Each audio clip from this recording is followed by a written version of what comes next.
ஈரோட்டில் பொதுக்கூட்டம் நடத்துறதுக்கான ஒரு பிளான் போயிட்டு இருக்கு. இப்போ செங்கோட்டையனுக்கு என்ன சவால்னா, என் ஏரியாவில் எவ்வளோ பேர் இருக்காங்க தெரியுமா, அவ்வளவு ஆட்களை என்னால் திரட்ட முடியும் என்று நிரூபிக்க வேண்டிய கட்டாயம். 7 ஏக்கரில் ஒரு இடத்த தேர்வு செய்து எவ்வளோ பேரா வருவீங்க அப்படின்னு கேட்டால் 75,000 பேர் வருவோம். இல்லை தூக்கத்திலிருந்து விழிக்கவில்லையா, இல்லை போதையிலிருந்து விழிக்கவில்லையா? எச் ராஜா போன்றவர்கள், நயினார் நாகேந்திரன் போன்றவர்கள் எல்லாம் திருப்பரங்குன்றத்தை அயோத்தியாக மாற்றுவோம்னு சொல்லும் போது இதை நான் வன்மையாக கண்டிக்கிறேன் என்று ஒரு அறிக்கை விடுவதற்கு கூட விஜய்கிட்ட துப்பு இல்லை. செங்கோட்டையன் அவர்கள் பேசின ஒரு விஷயம், தாவேகா கட்சியினுடைய சின்னம் மக்களையே வியக்கும் அளவுக்கு அந்த சின்னம் இருக்கும். சின்னத்தில் என்ன ஆச்சரியம் வரப்போகுது? ஏற்கனவே கொடுக்கப்பட்ட சின்னங்கள்ல ஒண்ணுதான் அது வரப்போகுது. அதை தேர்வு செய்யக்கூடிய இடத்துல இவர் இருப்பாரு. அதுக்கான பரிசீலனை நடக்கிறது. அதுக்கு இவ்வளவு பில்டப் தேவையா? அந்த சர்வேல முக்கியமாக திமுக 90 தொகுதியில் வெற்றி பெறும், தாவேகா 70 தொகுதியில் வெற்றி. எவனோ ஒருத்தன் டுபாக் ஒரு பத்திரிகை வச்சிருக்கிறவன் வெளியிட்டா அதை நீ என்கிட்ட கேட்பியா?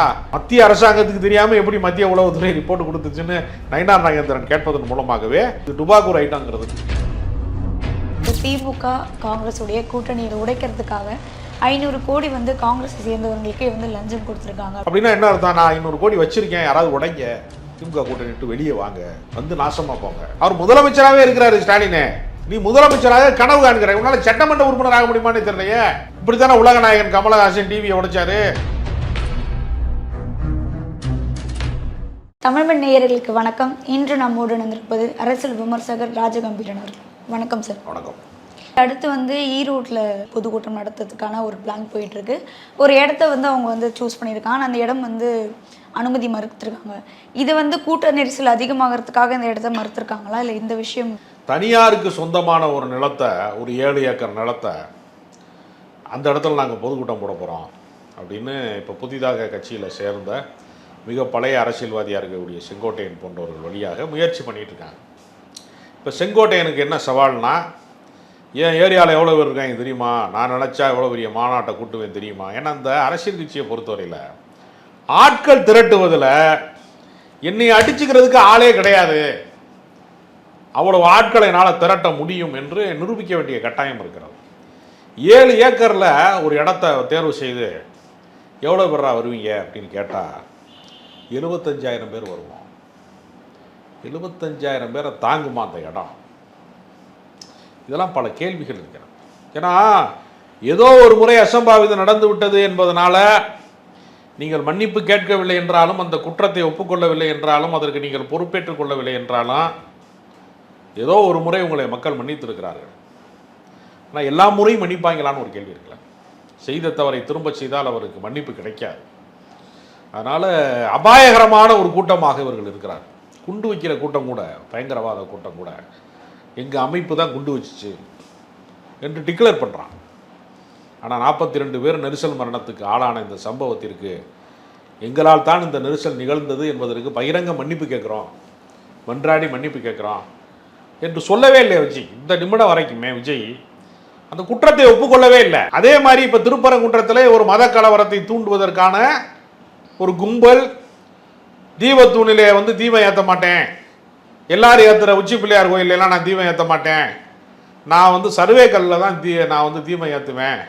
ஏன் சர்வே கல்லில் தீபம் ஏற்றுவேன்னா அது தர்காவுக்கு பக்கத்தில் தான் இருக்குது, அந்த வழியாக தான் நான் மேலே ஏறுவேன், வம்புழுப்பேன், நான் இந்து முஸ்லீம் பிரச்சனையை உண்டாக்குவேன் என்றெல்லாம் குறுக்கு புத்தியாக குழப்பத்தை விளைவிக்க வேண்டும் என்று உள்ளூர்காரன் ஒப்புக்கொள்ளாத போது, ஏன் நாங்கள் தாயா பிள்ளையா இருக்கோம், மாமா மச்சானா இருக்கோம், உறவு முறை சொல்லிக்கிட்டு இருக்கோம், எங்கள் ஊருக்குள்ளே ஏண்டா கொட்டிக்கல்ட்டா பண்ணுறீங்க, ஏண்டா வம்புழுக்கிறிய, நீ வராத என்று திருப்பரங்குன்றத்துக்காரன் சொன்ன போதும் அங்கே இருக்கக்கூடிய அர்ச்சகர்கள், அங்கே இருக்கக்கூடிய ஓதுவார்கள், அங்கே இருக்கக்கூடிய பக்தர்கள் யாருமே இதை ஏற்றுக்கொள்ளாத போதும் இப்படிப்பட்ட வன்முறையை தூண்டுவதற்காக வெளியூர்களிலே இருந்து வரவழைக்கப்பட்டவர்கள், எச் ராஜா போன்றவர்கள், நயினார் நாகேந்திரன் போன்றவர்கள் எல்லாம் திருப்பரங்குன்றத்தை அயோத்தியாக மாற்றுவோம்னு சொல்லும்போது பாஜக இங்கே தீபத்தை பற்ற வைக்கவில்லை, மத கலவரத்தை பற்ற வைக்கிறது, இதை நான் வன்மையாக கண்டிக்கிறேன் என்று ஒரு அறிக்கை விடுவதற்கு கூட விஜய்கிட்ட துப்பு இல்லை. விஜய் அரசியலில் இருக்கிறாரா? எப்போவுமே தூங்கக்கூடிய ஆளா? 6 மாதம் தூங்குற கும்பகர்ணனா? இல்லை தூக்கத்திலிருந்து விழிக்கவில்லையா, இல்லை போதையிலிருந்து விழிக்கவில்லையா? எதனால் அவர்கள் எதிர்வினை ஆற்றவே இல்லை? நீ கொள்கை எதிரி பாஜக. இப்போ பாஜக கலவரத்துக்கு வர்றேன், தமிழ்நாட்டினுடைய அமைதியை சீர்குலைக்க வர்றேன், கண்டிப்பதற்கு வந்து தைரியம் இல்லை. எனவே அரசியலினுடைய அடிப்படை தெரியலை. இப்போ தான் ப்ரீகேஜி முடிச்சுட்டு எல்கேஜி போயிருக்காரு விஜய். ஆனால் அவர் சொல்கிறாரு பவள விழா கண்ட பாப்பா அப்படின்னு பாட்டு பாடுறாரு.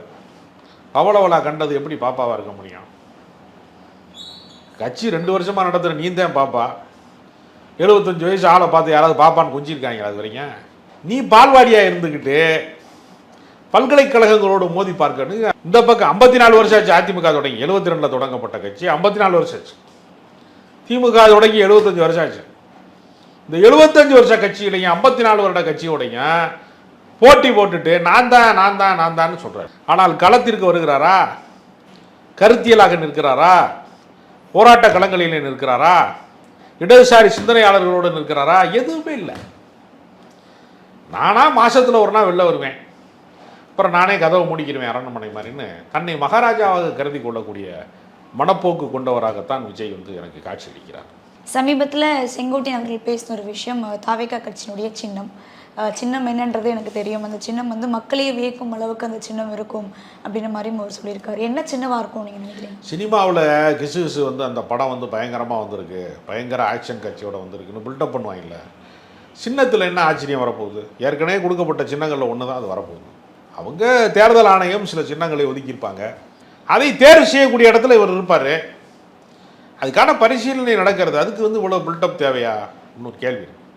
சின்னம் வந்து சுவர்களிலே வரைவதற்கு, சாதாரண தொண்டன் வந்து ஒரு கரிக்கோட்டிலே வரைவதற்கு எளிமையாக இருக்க வேண்டும். உதயசூரியன் சின்னம்னா அப்படி 2 கோடு இப்படி போடுவான், நடுவில் ஒரு ரவுண்டு மாதிரி போட்டு அப்படியே கோடை போடுவான், அவ்வளோதான். ரெட்டலையா அப்படி டக்குன்னு வரைஞ்சிடுவான், 2 இலையை போட்டு சரக்குன்னு எழுத்து விட்டு ஒரு காம்பு மாதிரி போட்டுருவான். நீங்கள் வந்து சில சின்னங்கள் வந்து வரையவே முடியாது, சில சின்னங்கள் வந்து மக்கள் மனதிலே பதியவே பதியாது. அதனால் என்ன சின்னம் வருகிறது என்பதை ஒரு பில்டப்பை கொடுக்குறக்காக அப்படி சொல்லியிருக்காரே தவிர அதில் ஒன்றும் ஆச்சரியப்படுவதற்கு ஒன்றுமே இல்லை. மத்திய உளவுத்துறை வந்து ஒரு சர்வே ஒன்று எடுத்திருக்காங்க சார். அந்த சர்வேயில் முக்கியமாக வந்து திமுக வந்து 90 தொகுதியில் வெற்றி பெறும், தாவேகா 70 தொகுதியில் வெற்றி பெறும், அதுக்கு அடுத்தது வந்து அதிமுக 35, அதிமுக பாஜக கூட்டணி, அதுக்கப்புறம் நாம் தமிழர் கட்சி. முக்கியமாக சென்னையில் வந்து தாவேக்காக தான் ஒரு மிகப்பெரிய ஆதரவு இருக்குது அப்படின்ற மாதிரியும் அந்த சர்வேல சொல்லப்படுது. இதை நீங்கள் எப்படி பார்க்குறீங்க? மத்திய உளவுத்துறை தான் இந்த எடுத்துச்சு என்பதற்கு எந்த ஆதாரமும் இல்லை.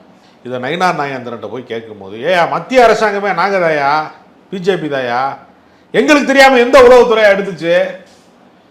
எவனோ ஒருத்தன் டுபாக்கூர் பத்திரிக்கை வச்சிருக்கிறவன் வந்து வெளியிட்டா அதை வந்து நீ வந்து என்கிட்ட வந்து கேட்பியா அப்படின்னு நயினார் நாகேந்திரன் கேட்குறாரு. இதே இந்த கருத்து கணிப்பு இப்போ போடுறாங்கல்ல, உளவுத்துறை ரிப்போர்ட்டுன்னு ஒன்று போடுறாங்கல்ல, இதே ஆளுக தான் நாடாளுமன்ற தேர்தலில் பாஜக 36 கூட்டணி ஜெயிக்கும் சொன்னவங்க இதே ஆளுக தான். ஜோசியக்காரங்களும் இவங்களும் ஒன்று. ஜோசியக்காரன் என்ன பண்ணுவான்? 7.5 வருஷம் சனி உங்களுக்கு பிடிச்சி ஆட்டுங்க, சரி அது முடிஞ்சவொடனே என்ன, அது உனக்கு பழகி போயிடும் அப்படின்னா, அப்பயும் சனி விலகாதுங்கிறான். இது இந்த மாதிரி டுபாக்கூர் ஐட்டங்களை வந்து என்ன செய்யறதுன்னா, மக்கள் மனசில் இந்த கட்சி ஜெயிக்காது என்று ஒரு அபிப்பிராயத்தை உருவாக்குறது, ஒப்பீனியன் மேக்கர்ஸ் வச்சு உருவாக்குறது. அப்படி உருவாக்குறது மூலமாக தன்னம்பிக்கை இழக்க வைப்பது. திமுக தோத்துருன்னு ஒரு பிரச்சாரத்தை பண்ணுவதன் மூலமாக அந்த கூட்டணியை பலவீனப்படுத்த வேண்டும். அந்த கூட்டணியிலிருந்து காங்கிரஸ் வெளியேறினோம், விசிகா வெளியேறினோம், அப்படி போயிடும் இப்படி போயிடும். இதெல்லாம் வந்து என்னென்னா வந்து நாசமாக போயிடுவாங்க எல்லாரும். எனக்கு ஒரு கண்ணு போனாலும் எதிரிக்கு 2 கண்ணு போகணுங்கிற மாதிரி சில பேருடைய அந்த ஆழ்மன ஆசைகளை வந்து அந்த மாதிரி வந்து அபிப்பிராயங்களாக மாற்றுவது, ஒரு கருத்தாக்கமாக மாற்றுவது அப்படின்னு ஒரு கோஷ்டி இருக்காங்க எப்போவுமே. இந்த கோஷ்டி தான் கடந்த காலத்தில் என்ன சொன்னான்னா, ஸ்டாலினுக்கு கட்டம் சரியில்லை, ஒரு சிஎம் ஆக முடியாது அப்படின்னு சொன்னான். இப்போ ஒரு ஜோசியம் சொல்லிட்டு இருக்காங்க, திமுக 2வது முறை ஆட்சிக்கு வரவே வராது. அந்த முட்டாள்களுக்கு நான் சொல்லிக்கிறேன், பேரறிஞர் அண்ணா 67 ஆட்சிக்கு வந்தாரா, 69 இறந்துட்டாரா? அண்ணா உருவாக்கின அரசாங்கத்துக்கு கருணாநிதி சிஎம் ஆனாரா? அடுத்து நடந்த தேர்தலில் யார் சிஎம்?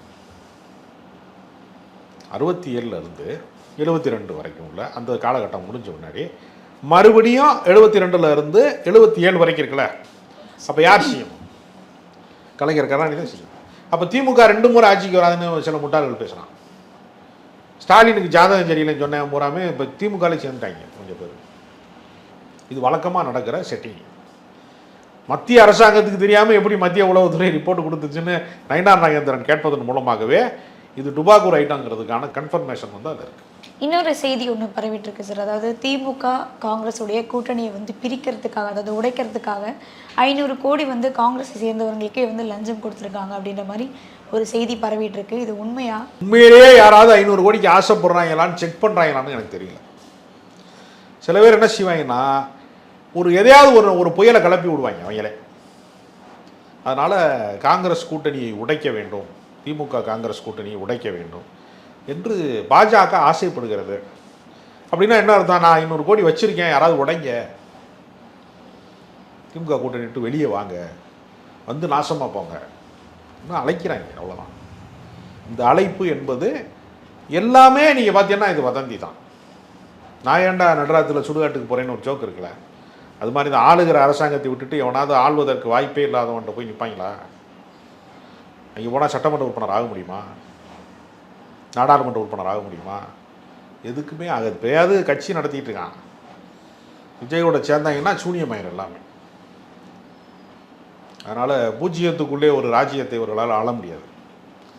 அதனால் திமுக அரசின் மீது இந்த மாதிரியான இந்த தேன்கூட்டிலே தொடர்ந்து கல்லறிகிறார்கள். அது தேன்கூடு என்பதனால கல்லறியப்படுகிறது.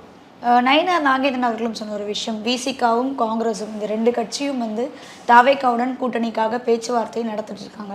அதே மாதிரி திமுக கட்சி பலவீன கட்சியாக வந்து மாறிட்டு இருக்கு நாளுக்கு நாள் அப்படின்ற மாதிரி நயினார் நாகேந்திரன் அவர்கள் பேசியிருக்காரு. இதெல்லாம் நயினார் நாகேந்திரனுடைய விருப்பங்கள், ஆசை.